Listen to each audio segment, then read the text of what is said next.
ഞാൻ ടിപ്പു സുൽത്താനെ പറ്റി എൻ്റെ ഒരു സുഹൃത്തിനോട് പറഞ്ഞപ്പോൾ മൂപ്പര് വിചാരം എന്താണെന്ന് പറയും, എൻ്റെ മൂത്താപ്പേറ്റാണ് ടിപ്പു സുൽത്താൻ.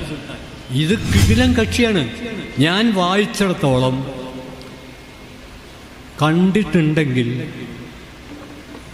ഒരു പരിചയപ്പെടുത്തലും കൂടാതെ ഞാൻ കെട്ടിപ്പിടിക്കാൻ സാധ്യതയുള്ള ഒരാളാണ്.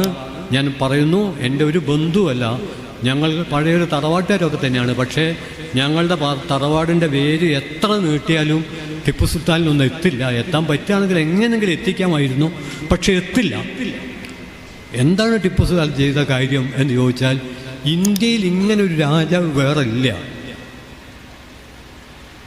അദ്ദേഹം കൊല്ലപ്പെട്ട ആ ദിവസം ഇംഗ്ലീഷ് ജനറൽ പറഞ്ഞത് ശ്രീരംഗപട്ടണം പിടിച്ചടക്കിയെന്നല്ല, ഇന്ത്യ നമ്മൾ പിടിച്ചടക്കിയെന്നാണ്.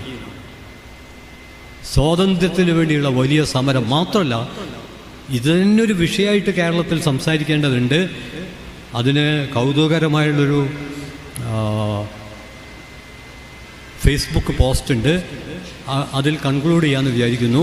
ടിപ്പു സുൽത്താൻ ചെയ്ത ഏറ്റവും വലിയ പല കാര്യങ്ങളിൽ വേണ്ടത്ര ശ്രദ്ധിക്കപ്പെടാതെ പോയൊരു കാര്യം 1789 സ്വാതന്ത്ര്യം, സമത്വം, സാഹോദര്യം എന്ന ഫ്രഞ്ച് വിപ്ലവത്തിൻ്റെ മുദ്രാവാക്യത്തിൽ ഉന്മത്തനായിട്ട് സ്വാതന്ത്ര്യത്തിൻ്റെ ചെടി ശ്രീരംഗപട്ടണം കൊട്ടാരത്തിൻ്റെ അകത്തളങ്ങളിൽ ആർഭാടപൂർവ്വം നട്ട ഒരു ഇന്ത്യൻ രാജാവിൻ്റെ പേരാണ് ടിപ്പു സുൽത്താൻ.